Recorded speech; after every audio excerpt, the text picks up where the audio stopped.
let's go back and see why. Why should one not appoint inspectors for price control? Why should one not prevent price gouging? Let's go back and see what the Rashbam says about this. He's at the bottom here in red, the Rashbam. You know, Rashi died toward the beginning of Bava Basra. He died, I think, on Daf Lamed Daled, on page 34 of Bava Batra. Rashi died. And maybe it's 35. Anyway, in the Gemara it says here Rashi died. So the Rashbam takes over. And by page 89, the Rashbam has long been in the business of doing what Rashi had undertaken to do, explaining the plain meaning of the Gemara. And so the Rashbam over here explains, "Ve'ein ma'amidin agardamen l'sharim shelo yimkuru biyoker svarahu de'eno tzarich de'im ze rotze למכור ביוקר אותו צריך למעות ייתן בזול וילכו הלוקחים אצלו וימכור זה בזול."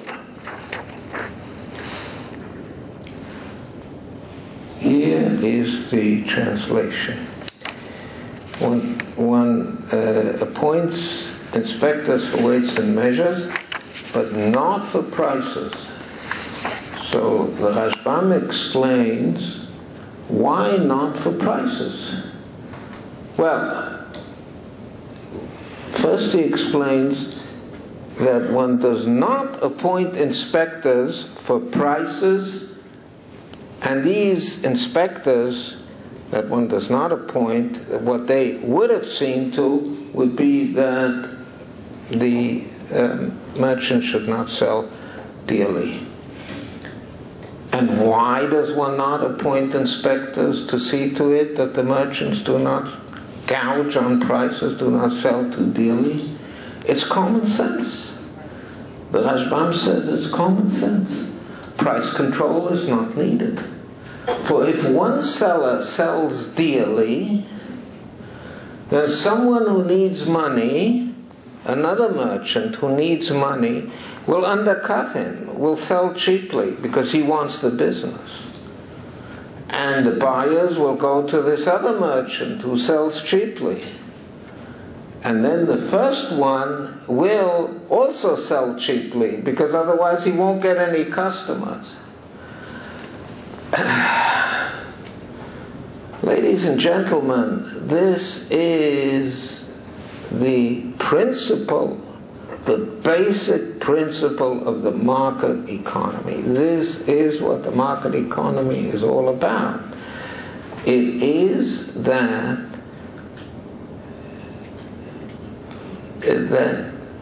competition leads to prices finding the correct level.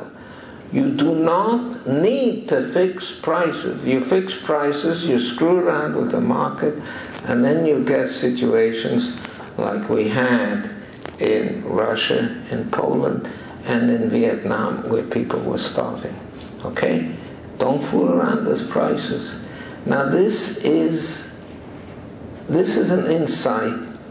You can argue about whether the Gemara had this insight or not. It's not entirely explicit in the Gemara, but it is entirely explicit in the Rashbam. It's totally explicit in this Rashbam. The Rashbam is 13th century by their reckoning.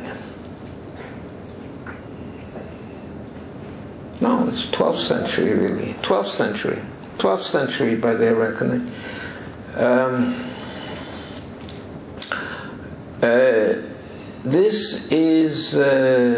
This was first promulgated in economic theory by Adam Smith in the 18th century. So we're talking about Adam Smith, the father of modern economic theory, being anticipated by the Rashbam, not by a few years, thereby 600 years he was anticipated. And don't think that this is a trivial matter, yes? It's not.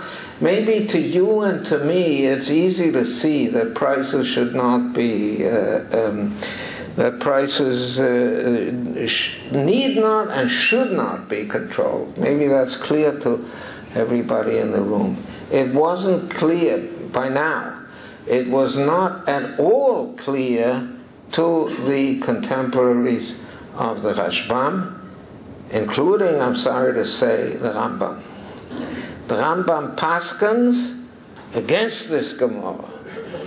The Rambam paskins that ma'amidin agar demin ben lemidot ben lesharim. Yeah.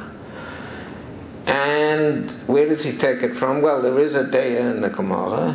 There is a daya. It says Rami Bachoma, and the Gemara represents this daya. But it was also the idea of the scholastics of Thomas Aquinas, who was very much influenced the Rambam. Or he was also influenced by the Muslim philosophers. The idea that these philosophers advanced was the idea of a just price. The idea that there is a level of pricing which is tzodek, which is just, which is correct, and which is not determined by market forces. This is the right price. And that's what the Rambam paskins. So the Rashbam was really this was a tremendous intellectual feat, coming 600 years before this was accepted in the world of economics, in the world of science. Okay, let's go to the next item. Moral hazard. In order to understand this, let me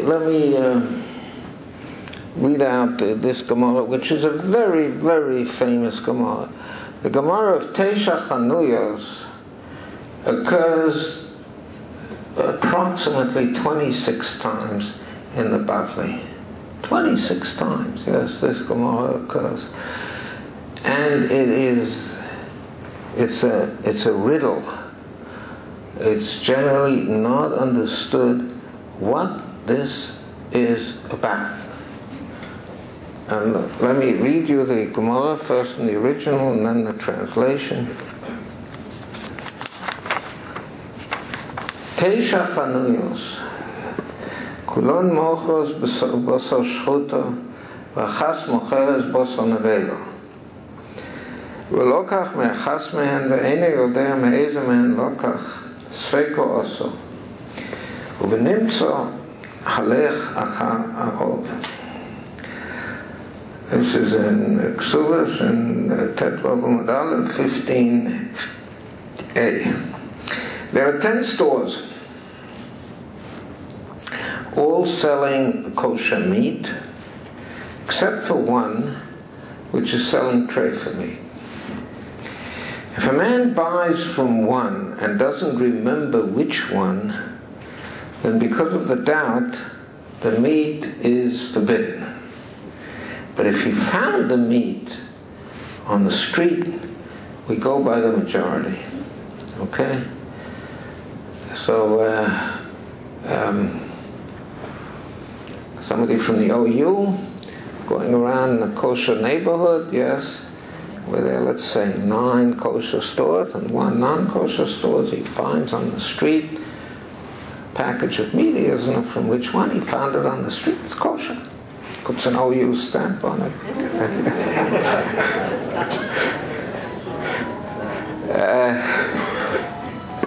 That's the halacha. That is really the halacha. Now, this